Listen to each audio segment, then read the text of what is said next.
आमच्या विशेष कार्यक्रमात आपल्या सगळ्यांचं स्वागत।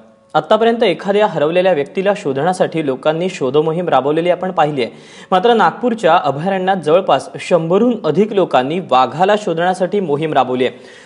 उमरेड अभयारण्याची ओळख असलेला जय नावाचा वाघ 18 एप्रिलपासून अभयारण्यातून गायब झाला। तब्बल 250 किलो वजन असलेला हा तर्णाबांड वाघ या अभयारण्याची ओळख बनला होता। कित्येकदा अनेक पर्यटक या वाघाची एक झलक पाहण्यासाठी उमरेडला भेट द्यायचे। मात्र अचानक हा वाघ गायब झाल्याने वन्यप्रेमींच्या काळजीत भर पडली आहे। शेजारच्या 350 गावांमध्ये स्वयंसेवक जयचा शोध घेणार आहेत। अभयारण्यात वाघांची गणना करण्यासाठी गळ्यात रेडिओ कॉलर बसवण्यात येतं। मात्र हे यंत्र बंद पडल्याने जयला शोधण्यात असंख्य अडचणी येत आहेत। हा नेमका वाघ जो आहे त्याची वैशिष्ट्य काय आपण पाहतोय। जय हा आशिया खंडातला सर्वात मोठा वाघ आहे।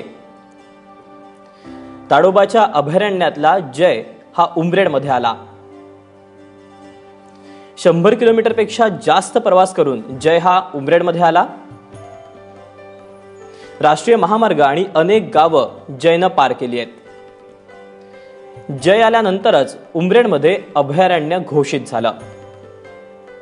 उमरेड मध्ये आल्यानंतर जयनं वर्चस्व प्रस्थापित केलं। जयनं 7 आणि 2 मादा अशा बछड्यांना जन्म दिला। जयच्या गळ्यात बसवलेलं रेडिओ कॉलर यंत्रही बंद पडलंय आणि ज्यामुळे जयला शोधण्यात अडचणी येत आहेत।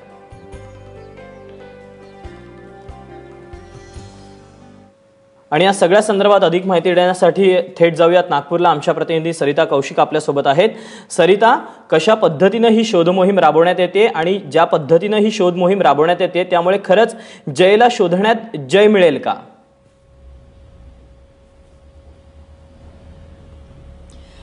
खरं पाहिलं दीपक तर जय हा सेलिब्रिटी वाघ मानला गेला पाहिजे, कारण ज्या पद्धतीनं त्याच्याबद्दल लिहिण्यात आलं, त्यांनी 100 किलोमीटर वरचं जे अंतर तो स्वतः चालत आला आणि तो एका मादीच्या शोधात एवढा चालत आला, त्यामुळे वाघांचं बिहेवियर हे कसं असू शकतं या रिसर्चमध्येच कुठेतरी जय मुळे भर पडली होती।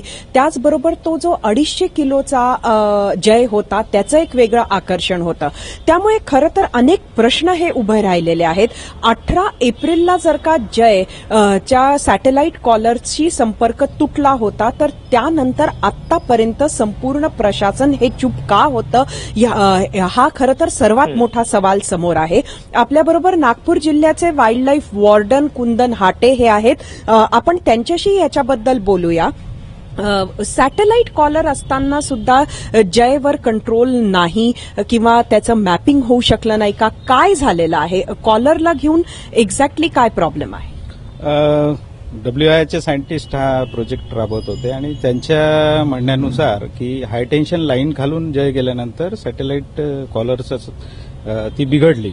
अशी पहिल्यांदा झालं, दुसऱ्यांदा सुद्धा झालं आणि त्यावर बरेच प्रश्न निर्माण होत आहेत की सॅटेलाइट कॉलर एकाच वाघाला नाही आहे, तिथे ब्रह्मपुरी आणि करांडल्यामधल्या बाकीही वाघांना सॅटेलाइट कॉलर आहे, तर त्यांच्या बंद नाही झाल्या, फक्त जयचीच बंद झाली। आणि त्या कॉलरचं फंक्शन असं असतं की ती त्यामध्ये एक चिप असते जी SMS पाठवते तुम्हाला सॅटेलाइट थ्रू की त्याचं एक्झॅक्ट लोकेशन कुठं आहे, GPS रिडिंग पाठवतं आणि त्यात रिसर्चर ते किती किलोमीटर चाललाय, तो आज कुठे आहे, कुठे चाललाय याचं सगळं मॉनिटरिंग त्यांच्या लॅपटॉपवर होत राहतं।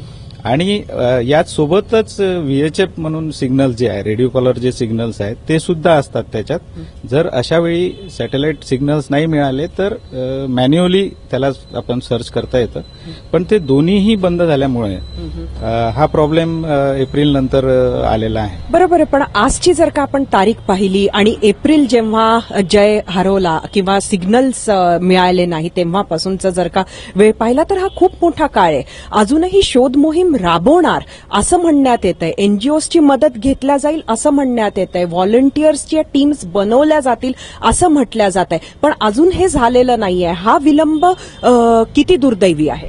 नाही, निश्चितच आहे, कारण प्रशासन जे आहे म्हणजे पेंच टायगर प्रोजेक्टच्या अंडरमध्ये हे उमरेड करांडला येतं आणि ज्यावेळेस हे कॉलर बंद झाल्या त्यावेळेस त्या सायंटिस्टनी आणि सगळ्यांनी यांना इन्फॉर्म केलं होतं की हे बंद झालं आणि त्यावेळेस यांनी फूड पेट्रोलिंगनी त्याला मॉनिटरिंग करायला पाहिजे होतं, कारण मॉनिटरिंगसाठी असा तो काही कठीण वाघ नव्हता त्याची मुवमेंट जी होती ती पण सगळ्यांना माहीत होती.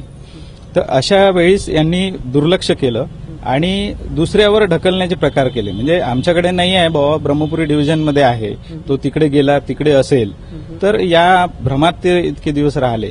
एक अत्यंत महत्वाचा प्रश्न असा आहे की उमरेड करहणला हा जो भाग आहे तिथं याच्या आधी वाघांचं पोचिंग झालेलं आहे. त्यामुळे ही अत्यंत दुर्दैवी असा जरी विचार असेल तरी आज 18 एप्रिलपासून जयची काहीही माहिती नाही. तर अशा पद्धतीची एखादी दुर्घटना होणं हे किती शक्य आहे? शक्यता नाकारता येत नाही, कारण जयचं जे बिहेव्हिअर होतं ते मॅक्झिमम कॅटल किल करत होता आणि तिथल्या स्थानिक जे नागरिक होते त्यामध्ये बराचसा रोष होता. त्यामुळं पॉयझनिंग किंवा इलेक्ट्रिक्युशन, की शेताला वन्य प्राण्यांपासून वाचवायसाठी लोक जे करंट लावतात त्यात सुद्धा ऍक्सिडेंट त्याचा होऊ शकतो. पोचिंगचं जर बघितलं तर उमरेड करहणला सँच्युरीच्या आधी, बनायच्या आधी आणि बनल्यानंतरही तिथे टायगरचं पोचिंग झालेलं आहे हे सिद्ध झालं आणि त्याचे आरोपी जेलमध्ये आहे आजही, बहेलिया, आणि सीबीआय त्याची केस लढत आहे. त्याच्यामुळे हे नाकारताच येत नाही. आणि इतका सगळा भयानक प्रकार, म्हणजे एका वर्षात बहेलिया विदर्भातले 20 वाघ मारू शकतात, हे सगळं लक्षात असताना प्रशासन जय दिसत नाही आहे हे 2-3 महिन्यापासून माहीत असताना न शोधणे म्हणजे दुर्दैवीपणाचं आहे. एक शेवटचा प्रश्न आपल्याला विचारते की जयनी ह्याच्या आधी नागझिरापासून उमरेड करहणला गाठलं, 100 किलोमीटरचं अंतर फिरलेलं आहे.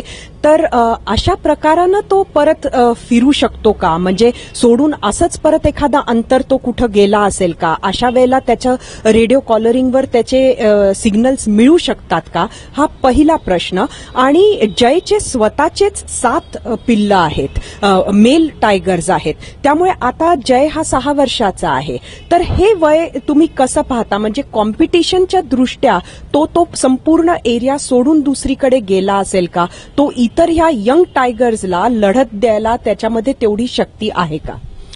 नाही, हे चुकीचं आहे. कारण कसं आहे, जे कब्स उमरेड करहणलामध्ये मेल कब्स आहेत हे जयचेच आहे आणि त्यांनी जयला बघितलंय, जयसोबत ते राहिलेले आहेत. त्याच्यामुळं हे म्हणणं फार चुकीचं आहे की जय त्यांना घाबरून निघून गेला. प्रत्येकच मेल जो असतो तो एकमेकाला अवॉइड करतो, टेरिटोरियल फाईट टाळतो. पण हे एका फॅमिलीचे असल्यामुळे ही शक्यता इथे मला तरी नाही वाटत. दुसरी गोष्ट की त्याची जी मुवमेंट होती, जी नागझिरावरनं तो 100-125 किलोमीटर इथे आला आणि आज तो जाऊ शकतो, म्हणजे रेडिओ कॉलर बंद झाल्यावर तो कुठेही जाऊ शकतो. पण त्याचं मॉनिटरिंग जे आहे, आज आपल्याकडे सगळे कॅमेरा ट्रॅप्स आणि हे आलेलं आहे, सगळ्या डिव्हिजनमध्ये आहे. त्याच्यामुळे वाघ हा लपू शकत नाही. तर हे आधी व्हायला पाहिजे होतं.